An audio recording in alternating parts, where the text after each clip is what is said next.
अज्ञानतिमिरान्धस्य ज्ञानाञ्जनशलाकया चक्षुरुन्मिलितमेन तस्मै श्रीगुरुवे नमः।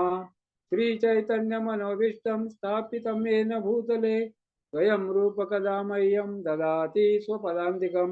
वन्देऽहं श्रीगुरु श्रीयुतपदकमलं श्रीगुरुन् वैष्णवाञ्च श्रीरूपं साग्रजातं सहगण रघुनाथान्वितं तं सजीवं साद्वैतं सावधूतं परिजनसहितं कृष्ण चैतन्य देवं श्री राधा कृष्ण पादान् सहगण ललिता श्री विशाखान्वितांश नमः ओं विष्णुपादाय कृष्णप्रेष्ठाय भूतले श्रीमते भक्ति वेदांत स्वामिनिति नामिने नमस्ते सारस्वते देवे गौरवाणी प्रचारिणे निर्विशेष शून्यवादी पाश्चात्य देश तारिणे नमो महावदन्याय कृष्ण प्रेम प्रदायते कृष्णाय कृष्ण चैतन्य नामने गौरत्विषे नमः।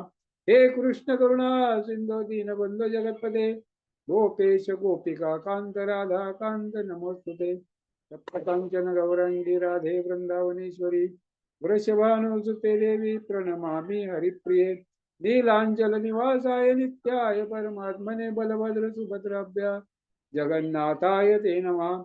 जय श्री कृष्ण वांछा कल्पतरुभ्यश्च कृपा सिन्धुभ्येव च पतितानां पावनेभ्यो वैष्णवेभ्यो नमो नमः। जय श्री कृष्ण चैतन्य प्रभु नित्यानंद श्री अद्वैत गदाधर श्रीवासादि गौर भक्तवृंद। हरे कृष्ण कृष्ण कृष्ण हरे हरे हरे राम राम राम हरे हरे। ओम नमो भगवते श्रीरामाय। हरे कृष्ण। उपस्थित सर्व भक्तांचं स्वागत आहे। सर्वांच्या चरणी प्रार्थना आहे की मला आशीर्वाद द्या। भगवंताला प्रार्थना करा की मी तुकाराम महाराजांच्या अभंगावर बोलू शकेन। सर्वांना दसऱ्याच्या शुभेच्छा। हॅपी दसरा। दसऱ्याच्या शुभ मुहूर्तावर तुम्ही वेळ काढून उपस्थित आहात त्याबद्दल सर्वांचं अभिनंदन। आजचा अभंग आपण पाहणार आहोत जगद्गुरु माऊली महावैष्णव तुकाराम महाराजांचा अभंग आहे। आणि तुकाराम महाराज आपल्या अभंगामध्ये सांगतायत दसरा दिवाळी काय असतो। दसरा दिवाळी तोची आम्हा सण, दसरा दिवाळी तोची आम्हा सण, सखे संतजन भेटतील, सखे संतजन भेटतील, अनुप जोडिल्या सुखाची या राशी, पार या भाग्यासी नाही आता, अनुप जोडिल्या सुखाची या राशी, पार या भाग्यासी नाही आता। धन्य दिवस आजी झाला सोनियाचा, धन्य दिवस आजी झाला सोनियाचा, पिकली वाचा रामनामी, पिकली वाचा रामनामी। तुका म्हणे काय होऊ उतराई, तुका म्हणे काय होऊ उतराई, जीव ठेवू पायी संताची या, जीव ठेवू पायी संताची या। माऊली महावैष्णव जगद्गुरु संत तुकाराम महाराज या ठिकाणी सांगतायत दसरा दिवाळी तोची आम्हा सण, सखे संतजन भेटतील। जेव्हा संतांची संगती प्राप्त होते, जेव्हा संतांची भेटी होती, तो दिवाळी आहे, तो दसरा आहे। आज संपूर्ण जगामध्ये भारतामध्ये दसरा साजरा केला जातोय। दसरा का साजरा करतात तर प्रभू रामचंद्र विजयी झाले, रावणाला मारलं, दशहरा जे 10 मुखाचा रावण होता त्याला हरवलं, रावणाचा वध केला, रावणाला मुक्त केलं, प्रभू रामचंद्र विजयी झाले। आणि हा विजयोत्सव आहे, विजयादशमी। दशमीच्या दिवशी प्रभू रामचंद्र विजयी झाले म्हणून विजयादशमी। आणि रावणाला मारलं, दशहरा, दशमुखी रावण तो हरला, मृत्यूला प्राप्त झाला म्हणून दशहरा। आणखीन एक महत्व आहे या दिवसाचं, मा दुर्गा देवी महिषासुर मर्दिनी महिषासुराचा वध करते। महिषासुर नावाचा राक्षस, त्याच्याबरोबर मा दुर्गा युद्ध करते आणि त्याचा वध करते। तोही दिवस हाच आहे. याच दिवशी महिषासुराचा वध होतो आणि माँ दुर्गा विजयी होते. तर अशा प्रकारचं दिवसाचं महत्व आहे. तर तुकाराम महाराज सांगतायत, दसरा दिवाळी तोची आम्हा सण, सखे संत जन भेटतील. जेव्हा आम्हाला संत भेटतात, जेव्हा आम्हाला साधू भेटतात, जेव्हा आम्हाला भगवंताचे भक्त भेटतात, तेव्हा आमचा दसरा आहे, तेव्हा आमची दिवाळी आहे, खरी दिवाळी. आजकाल दिवाळी म्हणजे कुणाला माहितीच नाहीये. कारण लोक रोजच स्वीट खातात, रोजच लाडू खातात. पूर्वी कसं असायचं, वर्षातून एकदा दिवाळीला स्वीट लाडू वगैरे व्हायचे, म्हणून लोकांना वाटायचं हा दिवाळी आहे. पण आजकाल लोक डायबिटीज झाली तरी रोज स्वीट खातात, रोज लाडू खातात. आणि राजा असतो ना, राजा, एक म्हण आहे, राजाला दिवाळी माहितीच नाही. कारण त्याच्या घरी रोज पंचपक्वान्न असतं, रोज लाडू असतात, रोज दिवाळी असते. मग त्याला माहितीच होत नाही दिवाळी कधी आली आणि कधी गेली, कारण त्याला रोजचीच दिवाळी आहे. तसं आजकाल आजच्या आधुनिक समाजामध्ये अनेक लोकांना दिवाळी माहिती होत नाहीये. जे पूर्वी गावामध्ये जे वातावरण असायचं खेडेगावामध्ये, ते वातावरण आता राहिलेलं नाहीये. दिवाळी आली, दसरा आला की लोकांच्या मध्ये उत्साह असायचा. नवीन कपडे घ्यायचे आणि गोडधोड पदार्थ करायचे, एकमेकांना बोलवायचे, एकमेकांना भेटायचे. म्हणजे हे सगळं कमी होत चाललेलं आहे. हे कलियुगाचं लक्षण आहे. तर आपल्याला वाटत नाही आता आज दसरा आहे, दिवाळी आली तर आपल्याला वाटत नाही दिवाळी आहे. त्याचं कारण आहे की लोकांमध्ये हा जो उत्साह आहे किंवा जे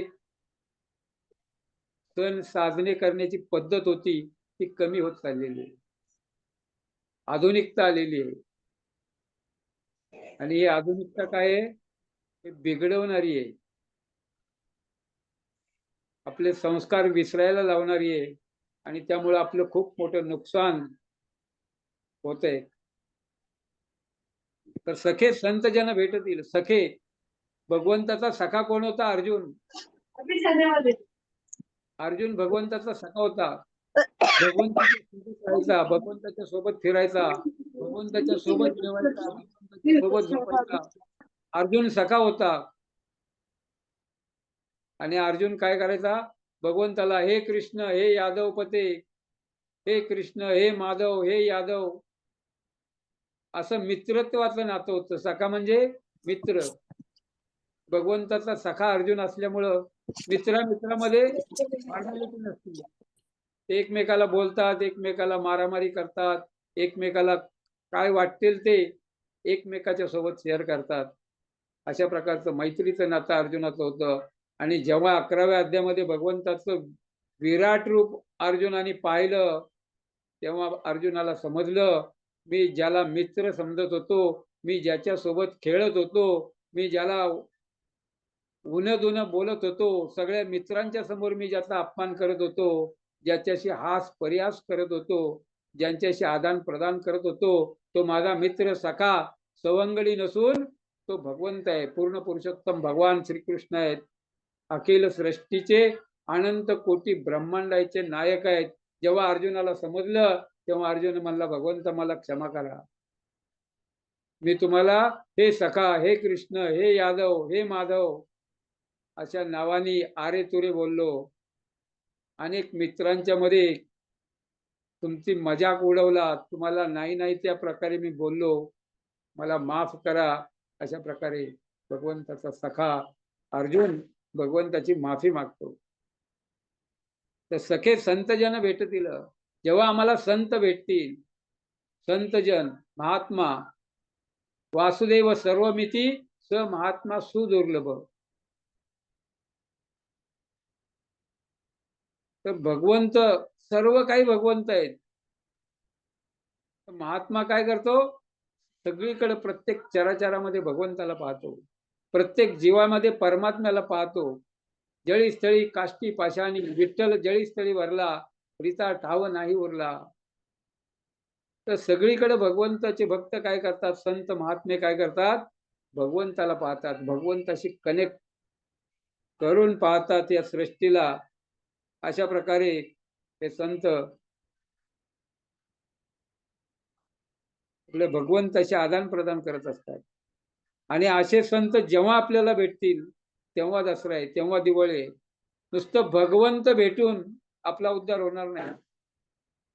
संत सेवा, महत सेवा, संतांची कृपा झाल्याशिवाय, साधूची कृपा झाल्याशिवाय, गुरूंची कृपा झाल्याशिवाय आपण भगवंताच्या भक्तीमध्ये प्रगती करू शकत नाही.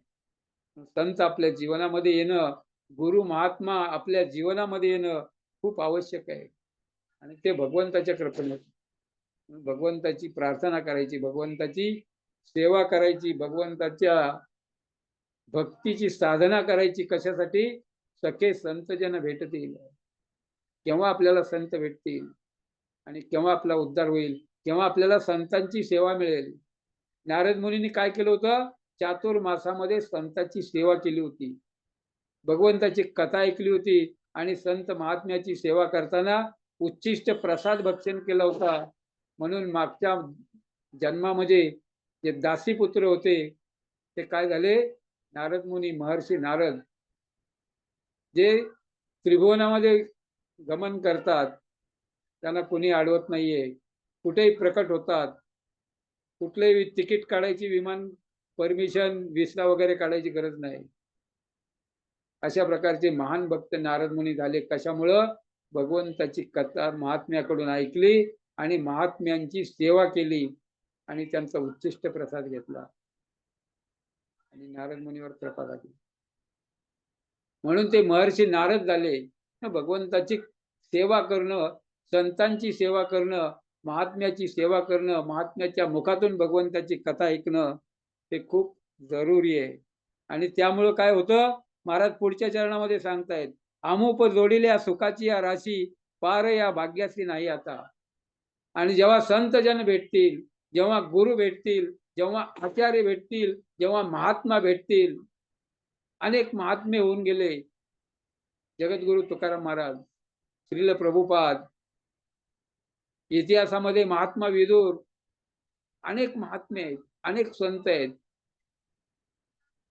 आणि असे संत, असे महात्मे जेव्हा आपल्याला भेटतात, वर्तमान आचार्य, अनेक गुरुवृंद आहेत, प्रामाणिक संप्रदायामध्ये अनेक आचार्य आहेत. असे संत, असे महात्मे जेव्हा आपल्याला भेटतात तेव्हा आपण सुखाची या राशी, आपल्याला सुख होतो, आपल्या भाग्याला पार राहत नाही. भाग्याचं मोजमाप कोणी करू शकत नाही. एवढं भाग्य, तर आपलं भाग्य असेल तर संतांची भेटी होते. धन्य दिवस आजी झाला सोनियाचा, पिकली वाचा रामनामी. महाराज सांगतायत, ज्या दिवशी संत भेटले, ज्या दिवशी महात्मा भेटले, तो दिवस धन्य आहे, तो दिवस सोनियाचा आहे, तो दिवस दसरा आहे, तो दिवस दिवाळी आहे. एका अभंगामध्ये तुकाराम महाराज म्हणतायत, विठोबाचे राज्य आम्हा नित्य दिवाळी. आम्हाला रोजच दिवाळी आहे, कारण आम्हाला रोजच विठोबाची सेवा आहे. विठ्ठलाचं दर्शन, विठ्ठलाची सेवा, विठ्ठलाचं नाम, विठ्ठल नामाचं कीर्तन, भगवंताची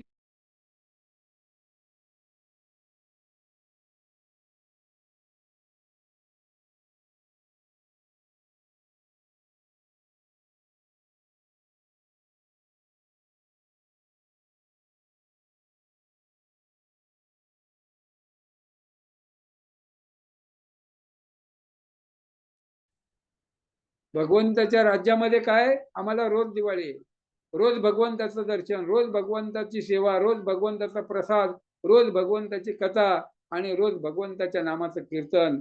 हेच दिवाळी आहे. तुकाराम महाराज सांगताय, हेच दिवाळी आहे, हाच दसरा आहे, हाच सण आहे, हाच उत्सव आहे. आपल्या हिंदू धर्मामध्ये अनेक उत्सव आहेत, अनेक सण आहेत. त्या भारतीय संस्कृतीमध्ये अनेक सण आपल्याला दिलेले आहेत.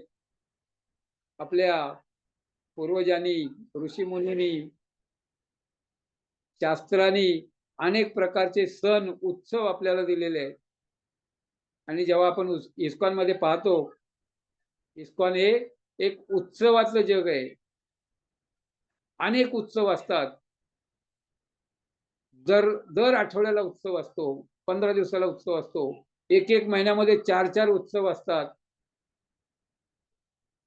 असा एकही महिना जात नाही की कुठलाही उत्सव झाला नाही, एकही आठवडा जात नाही की उत्सव झाला नाही.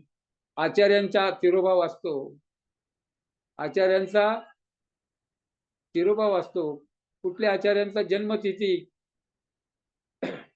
आविर्भाव असतो, भगवंताचे आविर्भाव तिरोभाव असतात. अनेक उत्सवांचं शहर, उत्सवांचं जग म्हणजे इस्कॉन आहे. आणि उत्सवाने काय होतो, उत्साह वाढतो, आणि उत्साह वाढल्यामुळं आपण भक्ती साधना आपली प्रगती करू शकतो. तर उत्साह नसेल तर काय होत नाही.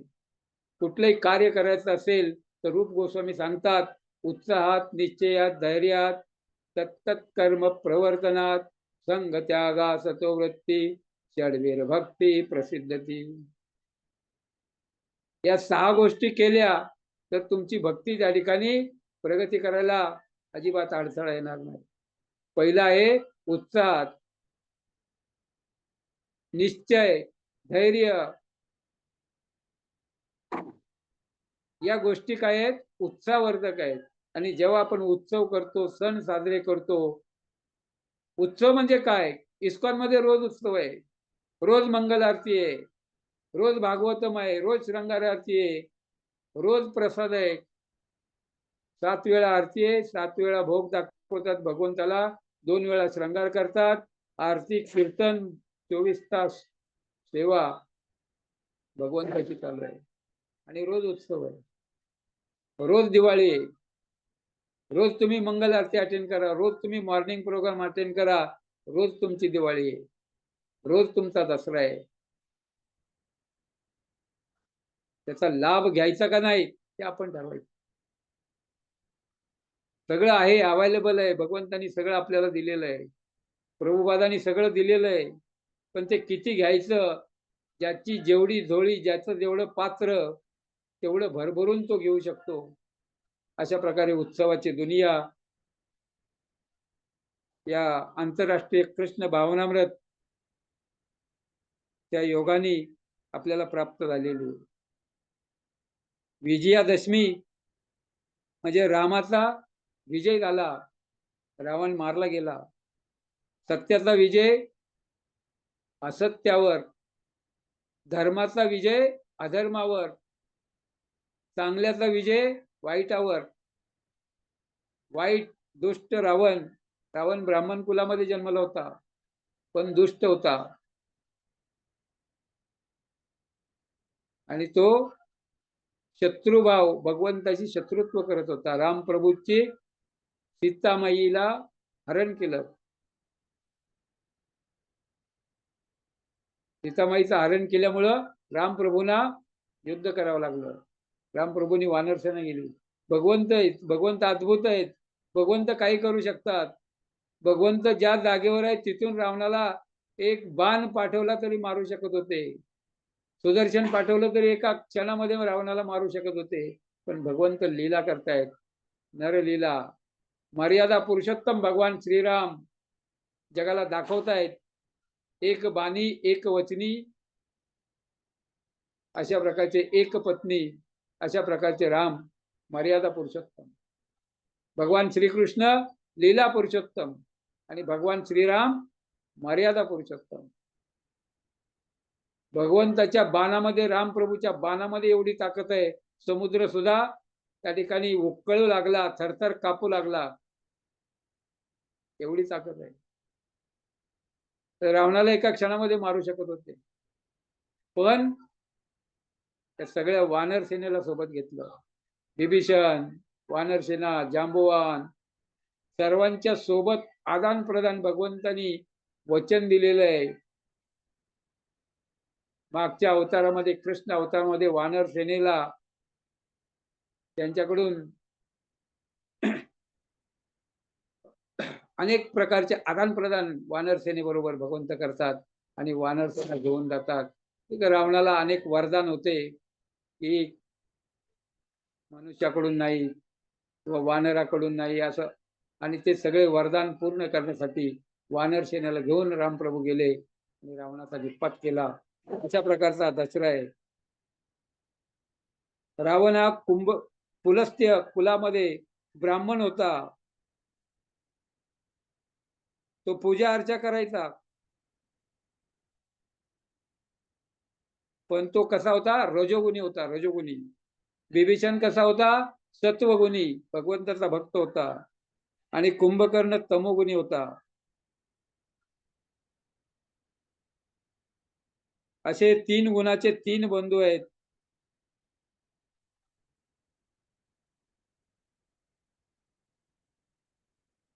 आणि म्हणून त्या रावणाला मारण्यासाठी जाताना भगवंतांनी काय केलं?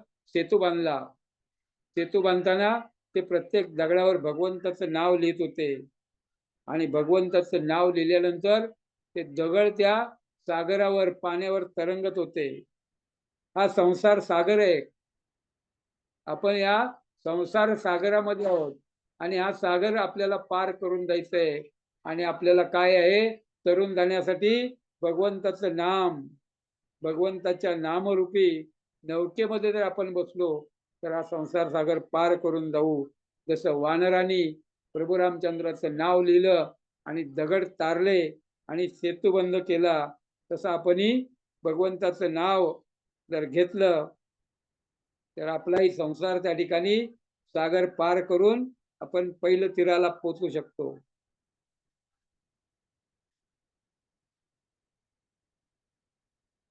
आजच्या दिवशी काय करतात? शस्त्रपूजन करतात, सरस्वती पूजन करतात. पांडवांनी जे शस्त्र आहेत आपली, ते शमीच्या झाडावर ठेवली होती. आणि ज्यावेळेस अज्ञातवासामध्ये पांडव होते, त्यावेळेस त्या कौरवाने आक्रमण दुर्योधनाने केलं होतं. आणि त्या विराट नगरीमध्ये त्या गायी सगळ्या त्यांनी पळवून नेत होते. त्यावेळेस अर्जुन ब्रह्मनाडाच्या वेशेमध्ये होता. आणि अर्जुनाने उत्तराला सांगितलं की ते सगळे शमीच्या झाडावर अस्त्र आहेत, ते घेऊन ये. आणि अर्जुन युद्धाला तयार झाला. आणि एकट्या अर्जुनानं सर्व कौरवांना, भीष्म, द्रोण, कर्ण, दुर्योधन सर्वांना हरवलं. अशा प्रकारचं सामर्थ्य भगवंताचा महान भक्त, धनुर्धर, विश्वविजयी अर्जुन होता.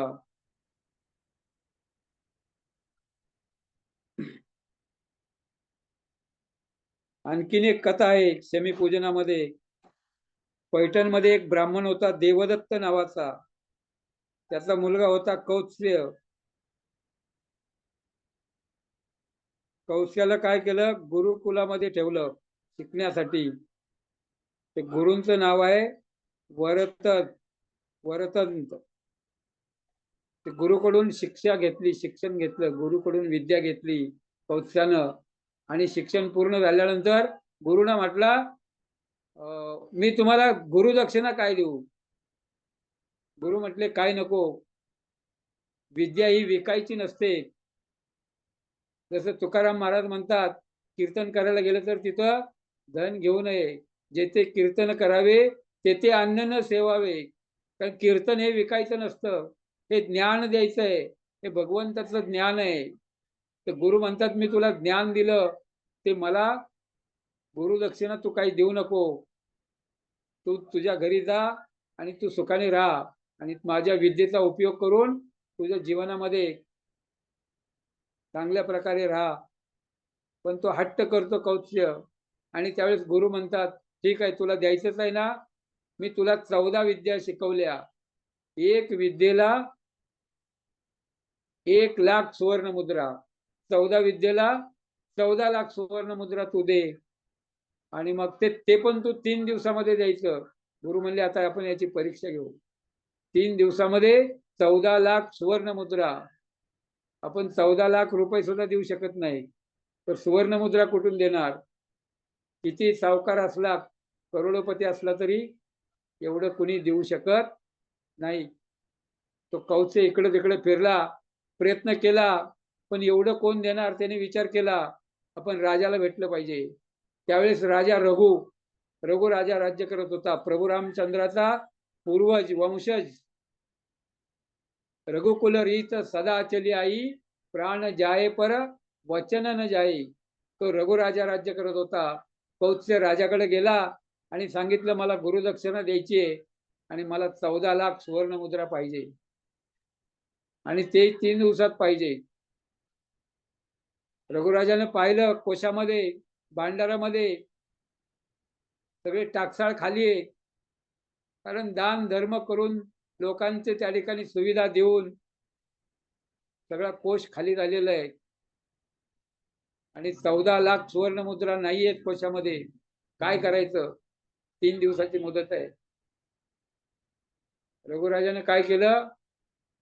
युद्ध पुकारलं. कुबेराला सांगितलं 14 लाख सुवर्ण मुद्रा मला पाहिजे. जर नाही दिला तर माझ्याशी युद्धाला तयार व्हा. इंद्र चंद्र 33 कोटी देव देवी देवता सगळे घाबरले. रघुराजा प्रभू रामचंद्राचा वंशज, त्याचा प्रताप इंद्राला माहित होता. इंद्र घाबरला आणि इंद्राने सांगितलं कुबेराला त्यांची इच्छा पूर्ण करा, नाहीतर आपलं आसन दळमळीत होईल. आपल्याला कुठेतरी लपून बसायला लागेल, पळून जायला लागेल. कारण यांच्या प्रतापापुढं, यांच्या शौर्यापुढं रघुराजांच्या समोर आपला टिकाव लागणार नाहीये. अशा प्रकारचा विचार इंद्राने केला आणि कुबेराला सांगितलं देऊन टाका. आणि कुबेराने काय केलं? सुवर्ण मुद्राचा वर्षाव केला आपट्याच्या झाडावर, शेमीच्या झाडावर. त्याचं सोनं आपण म्हणतो ना, एवढा वर्षाव केला जसं पाऊस पडतो धो धो धो, तशा प्रकारचा ढीग त्या ठिकाणी लागलेला आहे.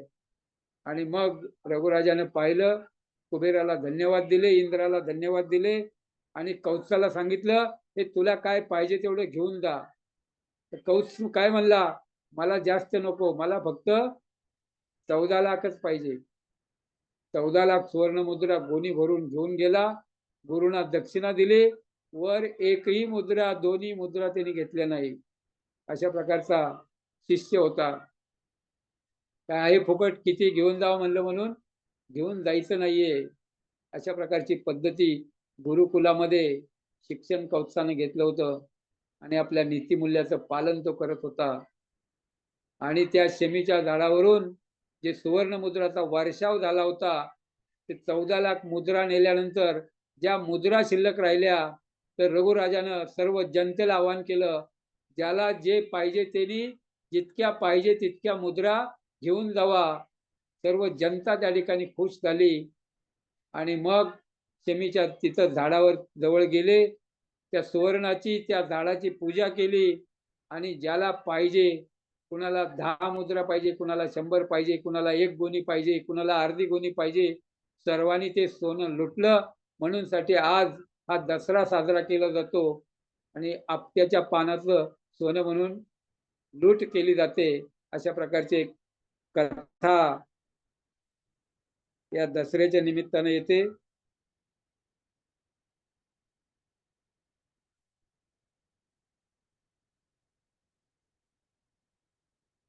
अशा प्रकारचा हा दसरा काय आहे? सोनियाचा दिनू आजी अमृते पाहला.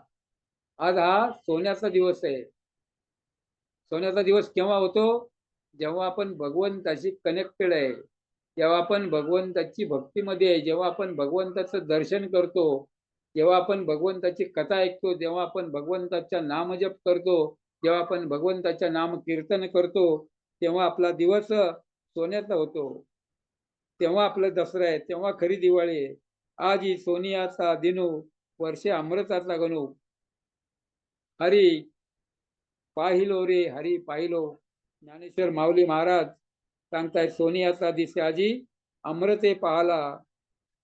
नाम आठविता पुढे प्रकट झाला. अमृताचा दिनू आजी सोनियाचा पाहला. हा अमृताचा, भगवंताचं नाव आठवलं की भगवंत प्रकट होतात. कलिकाले नामरूपे कृष्ण अवतार. अभिन्नत्वात नाम नामिनो. भगवंताचं नाव आणि भगवंत हे अभिन्न आहेत. त्या कलिकालामध्ये भगवंताचा अवतार हा नामरूपामध्ये आहे. जिथं भगवंताची कथा आहे, मागच्या वेळेस आपण पाहिलं, तिथं भगवंत हजर असतात. जिथं भगवंताचं नाम घेतलं जातं, तिथं नाम हेच भगवंत आहे. हरिनाम प्रभू. भगवंत प्रत्यक्ष नाम रूपामध्ये त्या ठिकाणी उपस्थित असतात.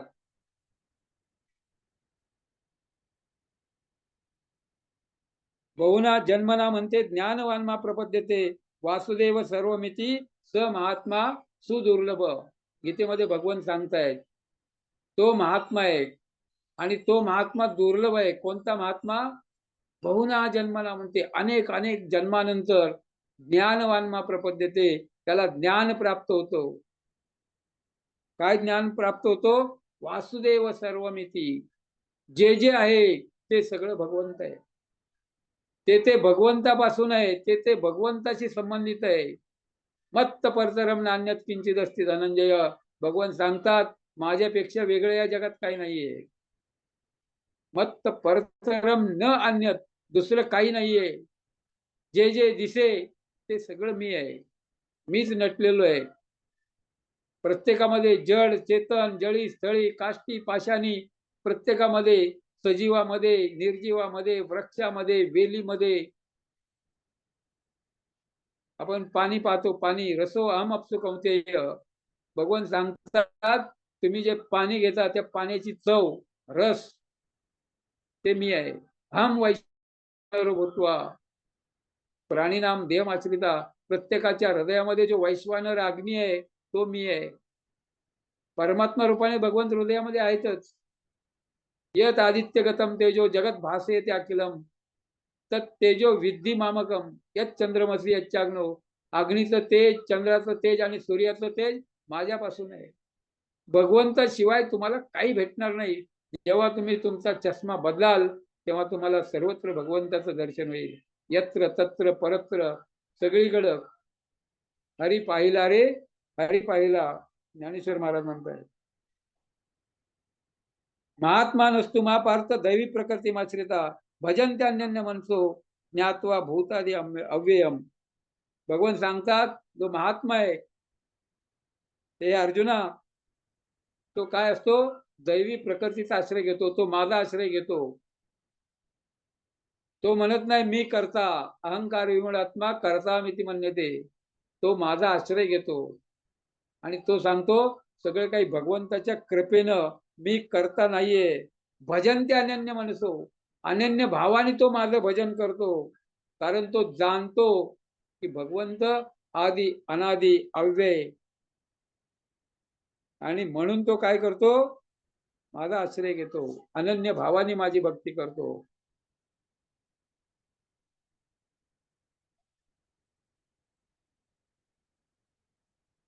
भागवतामध्ये एक श्लोक आहे शुश्रूषो श्रद्धानस्य वासुदेव कथारुची त्यान मत सेवया विप्रा पुण्य तीर्थ निसेवनात. त्यान मत सेवया विप्रा. जेव्हा मत सेवा, भगवंताच्या भक्ताची सेवा, महात्म्याची सेवा, संतांची सेवा, भगवंताच्या सख्याची सेवा आपण जेव्हा करतो त्यान मत सेवया विप्रा पुण्य तीर्थ निसेवनात. आणि त्या पुण्यामुळे काय होतो? भगवंताच्या कथेमध्ये आपल्याला रुची प्राप्त होते. आणि भगवंताच्या कथेमध्ये रुची प्राप्त झाल्यानंतर आपल्याला नामामध्ये रुची येते. आणि दोन्हीमध्ये रुची आल्यानंतर आपली साधना सेवा त्या ठिकाणी वाढते आणि आपण प्रगती करू शकतो. आजच्या दिवशी काय तुकाराम महाराज आणखीन एका अभंगामध्ये सांगतायत केला रावणाचा वध अवघा सोडीला संबंध. काय केलं? प्रभू रामाने रावणाचा वध केला. रावणामध्ये 10 वाईट गुण होते, दुर्गुण होते, ते प्रत्येकामध्ये आहेत. नुसतं रावणाचा पुतळा जाळला, 10 तोंड जाळले, फटाके उडावले म्हणजे दसरा होत नाही. तर आपल्या हृदयामध्ये, आपल्या अंतःकरणामध्ये, आपल्या मनामध्ये जे कल्मश आहेत, जे दुर्गुण आहेत, ते दुर्गुण आपण कमी केले पाहिजे. ते दुर्गुणापासून आपण लिप्त राहिलं पाहिजे. त्या दुर्गुणापासून आपण लांब गेलं पाहिजे. त्या दुर्गुणापासून आपण बाहेर आलं पाहिजे. आणि हे केव्हा होतं? भगवंताची कथा ऐकल्यानंतर, भगवंताचा नामजप केल्यानंतर. विधून होती सुरत सताम. भगवंताची कथा ऐकली की आपल्या हृदयाचं शुद्धीकरण होतं. भगवंताचं नामसंकीर्तन केलं की आपल्या हृदयाचं शुद्धीकरण होतं. आणि त्याच्यासाठी रावणाचा वध नुसतं पुतळा जाळून होत नाही, तर आपलं हृदय शुद्धीकरण केलं पाहिजे. त्याच्यासाठी भगवंताचं श्रवण कीर्तन केलं पाहिजे. लंका राज्य बिभीषणा केली चिरकाळ स्थापना. प्रभुरामांनी काय केलं? रावणावर विजय मिळवला. आता हे आपलं लंका आपली झाली, मग आपल्या भावाला आपल्याला ठेवा. नाही, लंका राज्य बिभीषणा. बिभीषणाला वचन दिलं होतं रावण मारायच्या अगोदर, जेव्हा बिभीषण शरण आला युद्धाच्या अगोदर, तेव्हा भगवंतांनी वचन दिलं होतं. भगवंतांनी सांगितलं, लंकेश, बिभीषण कोण आहे? लंकेश, लंकेचा राजा आहे, त्याचा अभिषेक करा. तर सगळे वानर सेना, जांबवान सगळे विचारले, राम प्रभू तुम्ही असं काय करताय? जर उद्या रावण शरण आला तर काय करणार? तर भगवंत परम कृपाळू आहेत, परम दयाळू आहेत. समोहम सर्व भूतेषु न मे द्वेष असते न प्रिय. भगवंत सर्वांशी समान आहेत, कुणाचाही द्वेष करत नाही. भगवंत रामप्रभूंनी सांगितलं, रावण शरण आला तर मी त्याला अयोध्येचं राज्य देतो. आणि म्हणले मग भरताला काय करायचं? भरताला कुठलं राज्य देणार? नाही, भरतानं राज्य मागितलं तर मी त्याला वैकुंठाचं राज्य देतो. भगवंत भक्ताला आपलं सर्वस्व द्यायला तयार आहेत. फक्त भगवंताला शरण गेलं पाहिजे. फक्त भगवंताला म्हटलं पाहिजे, भगवंता मी तुमचा आहे. आणि ज्यावेळेस अशा प्रकारची शरणागती भगवंताचे भक्त घेतात, तेव्हा भगवंत त्याच्या सर्व इच्छा पूर्ण करतात. भगवंत कोणालाही निराश करत नाहीत. ये यथामा प्रपद्यन्ते तांस तथैव भजाम्यहम. जो जेवढा जितका शरणागत आहे तेवढी भगवंत त्याच्या इच्छा पूर्ण करतात. म्हणून आपण जास्तीत जास्त प्रयत्न केला पाहिजे भगवंताला शरण द्यायचं. अशा प्रकारे औदार्याची सीमा काय वर्णू रघुरामा. हा रघु, हे रामप्रभू, काय वर्णन करू तुमचं? तुकाराम महाराज म्हणतायत, औदार्याची सीमा, किती उदार आहेत. तसं रूप गोस्वामी म्हणतात, नमो महावदन्याय कृष्ण प्रेम प्रदायते कृष्णाय कृष्ण चैतन्य नामने गौरते शर्मा. महावदान्य अशा प्रकारे भगवंताचा अवतार चैतन्य महाप्रभूच्या रूपामध्ये, गौरांग प्रभूच्या रूपामध्ये या कलियुगामध्ये झालेलं आहे. त्याचं वर्णन रूप गोस्वामी या श्लोकामध्ये करतायत. महाप्रभूंचं वर्णन, नमो महावदन्य आहे, किती कृपाळू आहे. तसं तुकाराम महाराज रामप्रभूंचं वर्णन करतायत, औदार्याची सीमा काय वर्णू रघुरामा. भगवंताचं गुणगान मी काय करू शकतो, एकच वाचा आहे. तसं अनंत शेष, अनंत मुखानी, अनंत काळपर्यंत भगवंताचं गुणगान करू लागला तरी ते पूर्ण होत नाही. मी तर एक साधा मनुष्य आहे, एक मुख आहे, आणि एका मुखानी, एका जीवेनी मी तुमचं काय वर्णन करू. अशा प्रकारे तुकाराम महाराज म्हणताय, तुका म्हणे माझा दाता रामे सोडविली सीता. माझा दाता कोण आहे? रघुराम आहे. भगवंत माझे दाता आहेत. आणि त्याच भगवंतांनी काय केलेलं आहे? सीतेला सोडवलेलं आहे. जे रावणाने बंदिवासात ठेवलेली होती, अशोक वनामध्ये जे सीतेला ठेवलं होतं, तिथून सीतेला सोडवलं. सीतेला सोडवण्यासाठी प्रभू रामचंद्र एक आदर्श दाखवत आहेत की आपल्या पत्नीचं आपण संरक्षण केलं पाहिजे. आपल्या पत्नीचं रक्षण करणं हे प्रत्येक पतीचं कर्तव्य आहे. अशा प्रकारचं कर्तव्य, तत्परता मर्यादा पुरुषोत्तम भगवंत या ठिकाणी दाखवत आहे. रावण कोण आहे? रावण शत्रू नाहीये. रावण भगवंताचा भक्त आहे. रावण द्वारपाल आहे. जे जय विजय होते तेच रावण कुंभकर्ण आहेत. भगवंतांना इच्छा झाली युद्ध करायची, आणि म्हणून साठी चतुष्कुमार यांनी शाप दिला, आणि भगवंतांनी ते मान्य केलं. भगवंतांनी माफी मागितली की माझ्या सेवकांनी तुमचा अपराध केलेला आहे, आणि सेवकांनी केलेला अपराध हा माझाच अपराध आहे असं मी समजतो. भगवंतांनी माफी मागितली चतुष्कुमारांची, आणि भगवंताची इच्छा होती की माझ्याबरोबर युद्ध करायला कोण आहे? तर वैकुंठामध्ये तरी कोण माझ्याबरोबर युद्ध करणार नाही. आपल्याला काय करायला लागेल? खाली जायला लागेल. आणि मग तिथं कोणाशी युद्ध करणार? माझ्या एवढा बलवान कोण आहे? कोणीच नाहीये.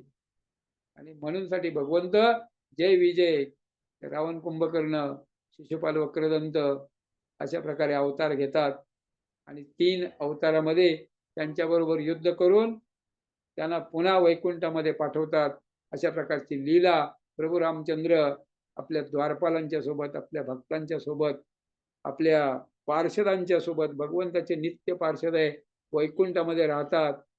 ते अपराध करू शकत नाहीत. चतुष्कुमार हे महान ऋषी आहेत, दिव्य अशा प्रकारचे बाल ऋषी.